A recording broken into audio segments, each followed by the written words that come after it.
Bueno, muy bien. Mi agradecimiento va para todos los organizadores y muy especialmente para Manuel Hernández por la invitación y los meses de intercambio, diálogo y discusión. Yo lo que traje para compartir hoy con ustedes es un texto que voy a leer y que tiene por título Perder el Norte y como subtítulo Hacia una logología suralterna. Los hombres son de color azul y tienen la cabeza cuadrada. Esto es lo que escribía John of Hollywood, más conocido por el nombre latinizado de Johannes Sacrobosco, en su De Sfera Mundi, mucho antes que los hombres europeos desembarquen en el nuevo continente. La frase condensa la práctica imaginativa del hombre europeo sobre el nuevo mundo, desplegando allí sus sueños renacentistas. Se trataba, en el llamado Renacimiento, de reencontrar en esa nueva tierra el ya conocido y reencontrado mundo griego. Se trata del renacimiento del mundo clásico. Por favor, nada de sorpresas. De Sfera Mundi era el manual escolar del Renacimiento, donde se estudiaba en materia de astronomía el sistema aristotélico y tolemaico. Su autor, nacido a fines del siglo XII, probablemente en el Yorkshire, la fecha de su muerte es incierta, 1244 o 1256, fue recibido como profesor en la Sorbona en 1221. Su libro fue rápidamente adoptado por la Universidad de París y a partir de mediados del siglo XIII en todas las universidades del mundo occidental. Se trata del primer libro de astronomía impreso, en Ferrara 1472, y repetidamente reeditado, no menos de 65 ediciones hasta 1647. Su contenido, organizado en 4 capítulos, trata fundamentalmente de la esfera. Se presenta la forma esférica de la Tierra y su lugar inmóvil en el seno del universo esférico, conforme a la cosmología de Aristóteles. Subrayemos que la figura esférica era considerada la más perfecta y que a partir que el mundo es concebido como teniendo un centro y una estructura ordenada, es, además y por sobre todas las cosas, completo. El dato fundamental es que en pleno siglo XVII, De Sfera Mundi continúa a editarse y a enseñarse en las escuelas de Alemania, Francia y de los Países Bajos, a pesar de la aparición de Revolutionibus de Copérnico en 1543 y de Astronomia Nova de Kepler en 1609. Más aún, los archivos demuestran que era el libro que llevaban consigo y, por lo menos y con certeza, los conquistadores portugueses.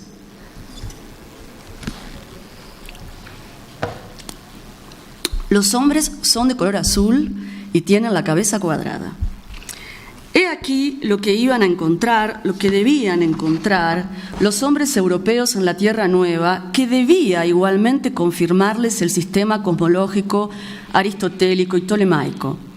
Tal frase, que afirma la verdad sobre el ser de los seres de la América, ya aporta los frutos de la empresa conquistadora. Las preguntas que seguirán durante más de un siglo no son sino los avatares del pensamiento de Aristóteles confirmado. ¿El hombre americano es un salvaje o un bárbaro? ¿Se encuentra en estado de naturaleza? ¿Es humano o animal? ¿Tiene o no alma? ¿Puede ser evangelizado? ¿Puede ser esclavizado? Más allá de las diferentes respuestas dadas a estas preguntas, la suerte estaba echada desde el vamos, ya que el mismo enunciado de tales preguntas estaba inscripto en un régimen de pensamiento, el aristotélico, que es, y aquí cito por primera vez a Bárbara Kazan, un universal construido por interdicción de todo otro régimen. Van a ver que voy a trabajar bastante Bárbara Kazan a partir del libro que sacó el año pasado, en 1212, en Eppel, que se llama Jacques el Sofista. Jacques el Sofista. Bien, no debe extrañar que la empresa subsiguiente haya acarreado una de las más grandes violencias que se hayan conocido en la historia de la humanidad y que posteriormente la violencia física y material se haya prolongado en formas de violencia más sutiles, inscriptas en el registro de la subjetividad.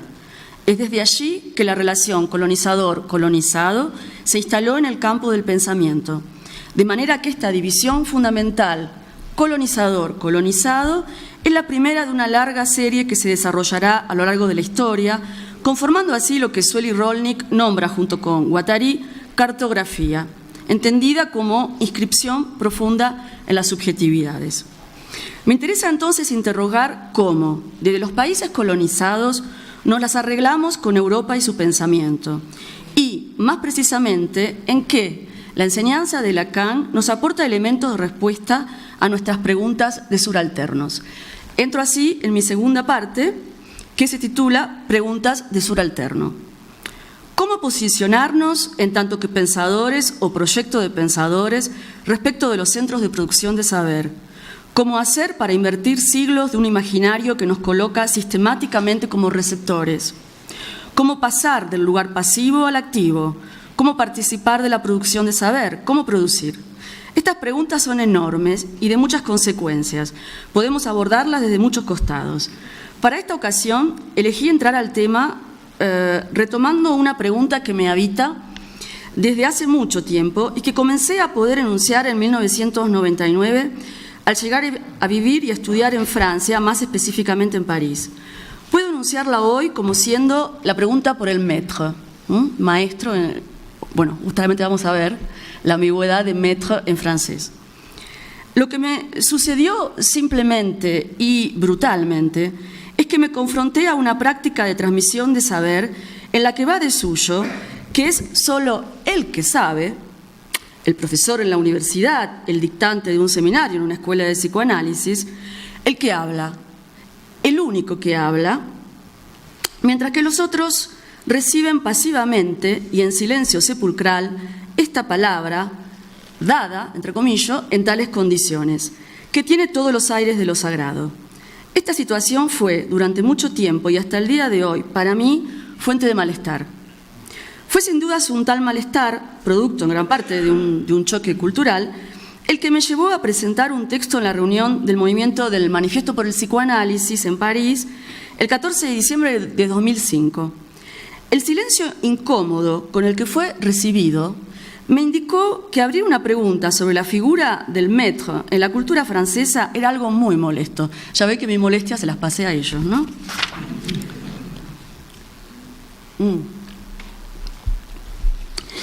Cito aquí una de las reflexiones contenidas en dicho texto, luego de haber descrito el modo de transmisión del saber con el que me había encontrado al llegar a Francia, que, bueno, con más precisiones que las que le di ahora.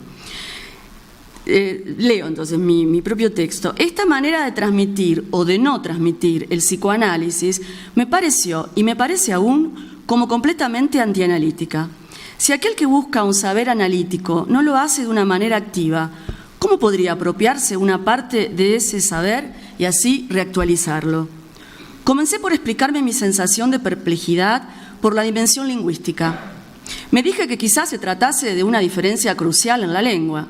Mientras que en español tenemos dos palabras, maestro y amo, la lengua francesa cuenta solo con esta palabra maître, que reúne los dos sentidos propios a la relación maître-esclave, amo-esclavo, y maître-disciple, maestro-discípulo. Paso a mi tercera parte, el maître, sus enseñanzas. Esto lo puedo comentar. En los últimos meses entonces me puse a releer material sobre esta cuestión de la figura del maestro y me encontré en internet con que había habido un coloquio en enero del 2011 en Toulouse sobre esto. Se llamaba así, Les figures du maître. Entonces le escribí a la organizadora y por esa vía pude tener acceso a todos los resúmenes de los trabajos, las biografías de los autores que habían participado, que eran de todo el mundo, y ¿qué más? Y una bibliografía completa que habían reunido. Estuve leyendo mucho todo eso y les confieso que me estuve aburriendo bastante, pero bueno, cuando uno se mete en ese tipo de material, aún aburrido y demás, y tiene alguna pregunta, algún resultado viene. Entonces les voy a leer dos pequeñas ideas de ese trabajo, o sea, dos resultados de ese trabajo, que es lo siguiente. El maître, como sustantivo, se inscribe claramente a mitad del siglo XII, momento en el que comenzará a emplearse particularmente en el campo de la enseñanza. Cuando el Renacimiento, entonces siglo XV y XVI, realiza su retorno a la tradición clásica, la educación moderna, muy bueno.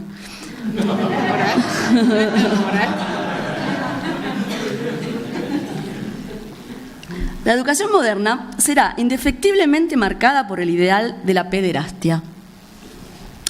La sociedad griega antigua había situado la forma más noble del amor en la relación pasional entre hombres, más precisamente entre un mayor, adulto, y un adolescente. La edad teórica del eromen era de 15 a 18 años. El amor entre hombres ha sido, al igual que la desnudez atlética, que estaba en estrecha relación, uno de los criterios del helenismo, una de las costumbres que lo oponían más nítidamente a los bárbaros, y así uno de los privilegios fundadores de la nobleza del civilizado. Entonces, con el Renacimiento, el amor viril pasa así a ser el método pedagógico por excelencia. Interesante, vemos que todo este asunto supone la exclusión de las mujeres. Más aún, podemos leer en la misma institucionalización de la figura del maître el nombre de la exclusión de las mujeres, una pirueta que se me ocurrió. La segunda enseñanza de la búsqueda realizada la extraje leyendo las conclusiones que aparecerán en el libro que publicará las actas del coloquio de Toulouse. Se trata de un texto de 3 páginas que canta loas a la figura del maître. Allí, la grandeza de los maestros a lo largo de la historia es concebida como un hecho. Repito, como un hecho.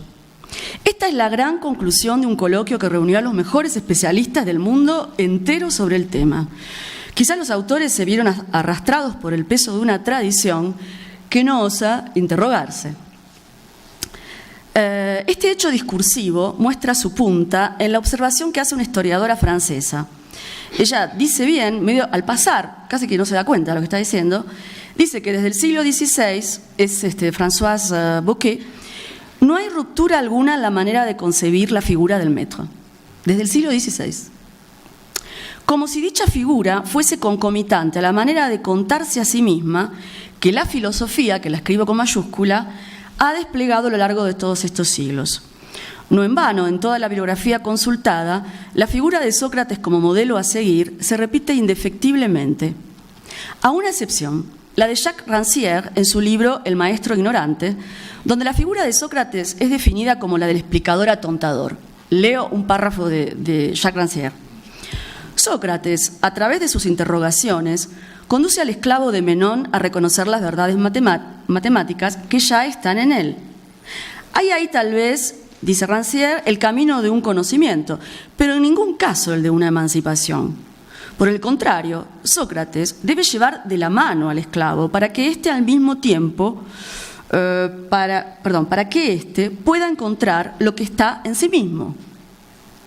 La demostración de su saber es al mismo tiempo la de su impotencia. No caminará nunca solo, y por otra parte, nadie le pedirá que camine, sino para ejemplificar la lección del maestro. Sócrates interroga a un esclavo que está destinado a hacerlo siempre. De este modo, el socratismo es una forma perfeccionada del atontamiento, dice Rancière. Al igual que todo maestro sabio, Sócrates pregunta para instruir. Ahora bien, quien quiere emancipar a un hombre debe preguntarle a la manera de un hombre y no a la de los sabios, para ser instruido y no para instruir. Concluyo entonces que figura del maître, Sócrates y filosofía oficial se hacen eco. Como si la estatua de Sócrates viniese a representar todo el desprecio instalado acerca de los presocráticos y más particularmente de los sofistas. Por eso, el trabajo de redescubrimiento de los presocráticos de Bárbara Kazan me es aquí fundamental, ya que quedarán reposicionados como siendo los mayores críticos de la ontología griega. Como dice Hugo Achúgar, el centro siempre tuvo su propia periferia en casa. Con esta lectura sobre la figura del maître, pongo en práctica un procedimiento de lectura propio a la doxografía que Kazan sitúa como próximo a lo que el psicoanálisis puede hacer frente al régimen aristotélico.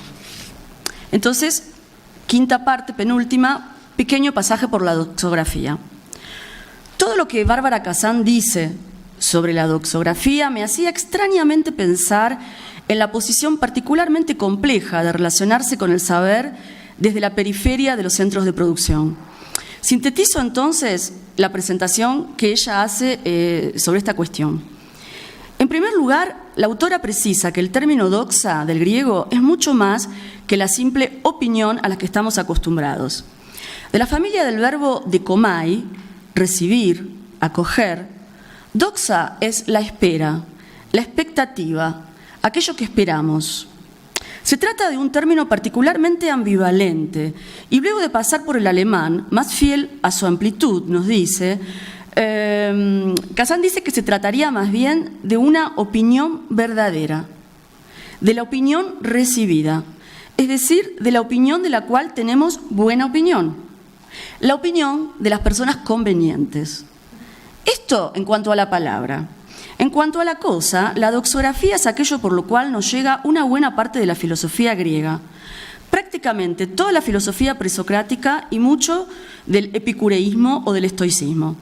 Se trata de todo lo que no es transmisión directa, sino transmisión de fragmentos de obras reunidos y encajados, que entonces ya no podemos considerar como completamente perdidos. Los doxógrafos son aquellos que han querido recoger, organizar y transmitir las informaciones concernientes a la filosofía. El problema que se presenta es el de cómo hacer la diferencia entre la doxografía como fuente, como catálogo, como información objetiva, y la doxografía como tipo de obra, como manera de informar la información, como de formación. Vemos así que finalmente la línea de demarcación entre doxografía y filosofía ya no es tan clara. Concretamente, nos dice Kazan, la doxografía se resume a un nombre de autor, Hermann Diels. El libro de Diels, que se llama Doxografía griega y está publicado en Berlín en 1879, el libro de Diels consiste en un estudio de textos presocráticos, en realidad vestigios de textos perdidos y de autores, de los que en muchos casos solo podemos suponer su existencia. El procedimiento de Diels es de ir cada vez más atrás en el tiempo hasta llegar a la supuesta primera fuente. En este caso, él llega a un texto de Teofrasto, evidentemente perdido, a quien Diels llama poéticamente primeros labios.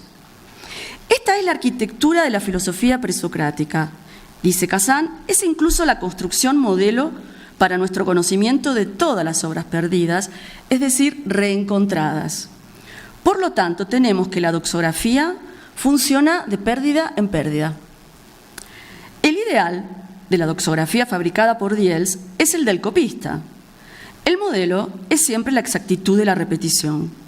El valor de la repetición de las informaciones es, como el del manuscrito, función de la proximidad al origen y de la neutralidad o del borramiento de los intermediarios. En este borramiento de los intermediarios es la dimensión del decir que es dejada de lado. Y finalmente, el único criterio que determina el origen es nada más y nada menos que el juicio de Diels. Por eso Kazan habla del origen como montaje, como ficción, y retoma el término griego ficción con X. Kazan concluye diciendo que la definición más justa de la doxografía es la de ser un proceso de citación generalizada. El verbo doxográfico por excelencia es pesin, dice. Se dice que, fulano dice que, o decimos. Y el verbo panai borra el sujeto hablante y la intención significante para solo dejar subsistir la repetición de la fórmula. Es un verbo que solo permite escribir la palabra dicha, borrando los intermediarios, repito, es fundamentalmente la dimensión del decir la que es neutralizada. Dice Kazan, Borges veía justo, la forma moderna de lo fantástico es la erudición. Claro, nada mejor que la erudición para dejar con la boca abierta. No olvidemos que todo comienza y termina en el hecho del juicio del doxógrafo. Pregunto entonces, esta relación al conocimiento propia de la doxografía, esta tensión entre recuperación de la palabra dicha y el decir, ¿no es acaso la relación al conocimiento per se? Porque, a fin de cuentas, ¿no estamos siempre frente a obras reencontradas, es decir, perdidas? Si es desde allí, desde esa posición que nos relacionamos al conocimiento, el descubrimiento como acto abrirá al pasaje que va del conocimiento al saber, tal como nos lo enseñó Lacan. Saber que se afirma de un desentenderse del conocimiento del otro y en ese mismo gesto lo incompleta. Entro a mi última parte, que me di el gran gusto de titularla La boludez de Aristóteles versus una logología subalterna. ¿Estoy bien? Sí, 5 minutos. Perfecto. Volvamos entonces al enunciado con el que empezamos nuestro viaje. Los hombres son de color azul y tienen la cabeza cuadrada. Lo situé de entrada en el llamado régimen aristotélico, entendido como un universal construido por interdicción de todo otro régimen. El fundamento de pensamiento para la empresa colonizadora estaba encontrado. Pero al ocuparme de él, cuando se trata de pensar hoy la práctica de la subalternidad, estoy diciendo mucho más. Estoy diciendo que el régimen de pensamiento aristotélico constituye hoy el sentido común imperante del que necesitamos tomar distancia. Es por eso que retomo como central en esta presentación el trabajo de Bárbara Kazan, que muestra la presencia de un tal discurso en la sociedad contemporánea. Pequeña cita, dice ella. El interés del retorno a la antigüedad es permitir detallar el dominio del discurso normal, es decir, 1. La manera con la que nos conformamos a él, en la medida en que somos todos, lo querramos y sepamos o no, aristotélicos ordinarios, y 2. La manera con la que lo transgredimos, en la medida en que el régimen aristotélico es un universal construido por interdicción de todo otro régimen.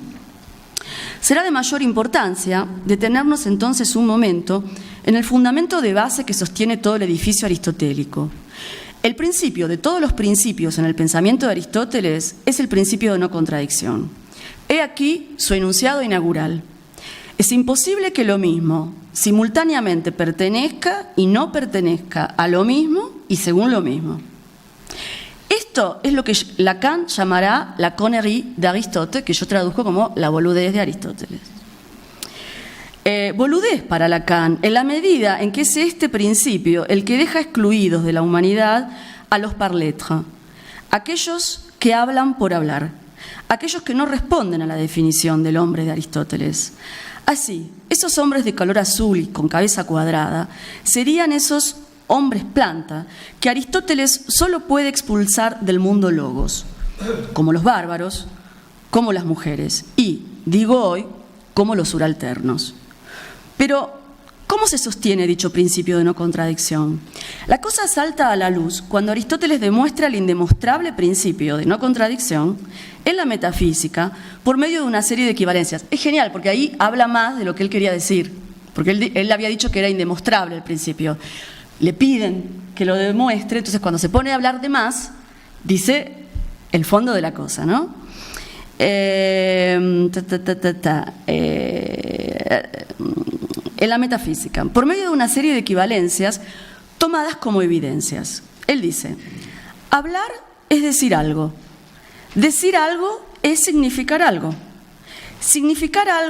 es significar algo que tiene un único sentido, el mismo para mí mismo y para el otro. Anoto, el principio de no contradicción se funda en la univocidad del sentido. Es aquí que la relectura de Kazan sobre la primera página de Interpretaciones de Aristóteles es crucial para mí en esta ocasión.